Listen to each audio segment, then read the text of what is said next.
السلام علیکم، میرا نام ہے مبشر لقمان۔ بھارت جنگی جنون میں مکمل طور پہ پاگل ہو چکا ہے، خطے میں بڑے خطرے کا علام بچ گیا۔ کل بھارتی وزیر دفاع نے بھارتی فضائیہ کو ہائی الرٹ رہنے کا حکم دے دیا، اور اس حکم کا بظاہر مقصد تو چائنا کو سخت پیغام دینا ہے، لیکن میں آپ کو یاد کرا دوں، میں آپ کو بار بار بتاتا رہا ہوں کہ بھارت تیاری کر رہا ہے، بڑی تیزی سے تیاری کر رہا ہے، اور جس دن یہ تیاری مکمل ہوگی وہ کھل کر سامنے آ جائے گا۔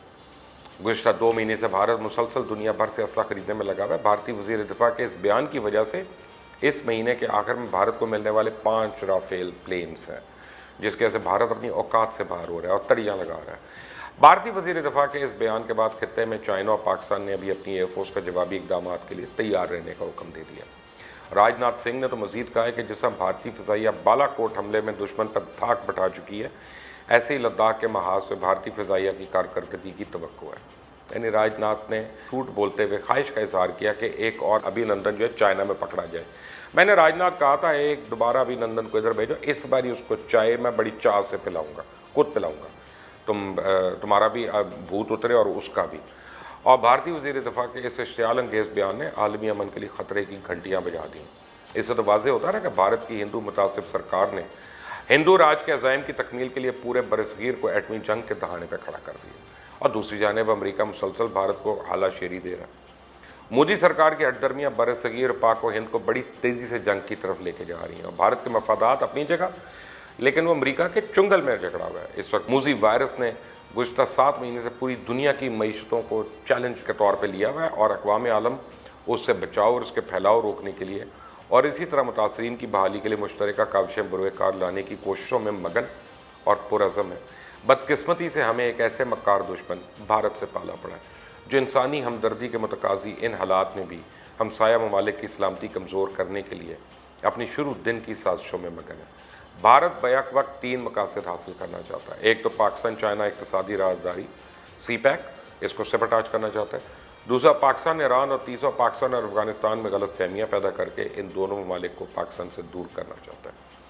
بھارت نے اس مقصد کے تحت ہی ایران کو گوادر پورٹ سے ہٹانے کے لیے چابہار پورٹ کی تعمیر میں معاونت کا چکمہ دیا، اور یہی وجہ ایران سے اسٹریٹجک معاہدوں کے باوجود بھارت نے 2005 میں بین الاقوامی جوہری توانائی ایجنسی میں امریکہ کے ایما پہ ایران کے خلاف ووٹ دیا، جس سے ایران کے خلاف عالمی پابندیوں کی راہ ہموار ہوئی اور ایران شدید معاشی اور تجارتی مشکلات کا شکار ہوا۔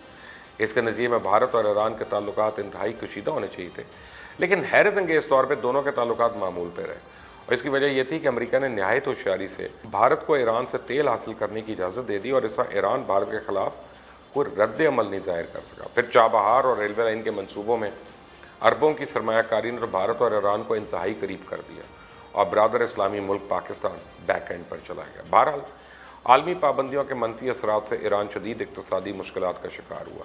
کساد بازاری کی یہ حالت ہوئی کہ کرنسی کی قیمت آدھی سے بھی کم رہ گئی۔ ان حالات میں بھارت کی مدد کی بجائے امریکہ کی گود میں بیٹھا رہا۔ اس صورتحال میں چائنا کی دور اندیش قیادت نے ایران سے خاموش رابطے کیے۔ امریکی رویے اور داخلی مشکلات میں ایران کو چائنا کی چھتری تلے ہی عافیت نظر آئی، اور $400 بلین کی سرمایہ کاری نے، جس کے $600 ارب تک بڑھنے کے امکانات ہیں، ایران کے لیے بہت آسانیاں پیدا کر دیں کہ وہ بھارت کو کک مار دے۔ اور دیکھا جائے تو بھارت کو ایران سے ہی پورے خطے سے کک ماری نکالا جا رہا ہے۔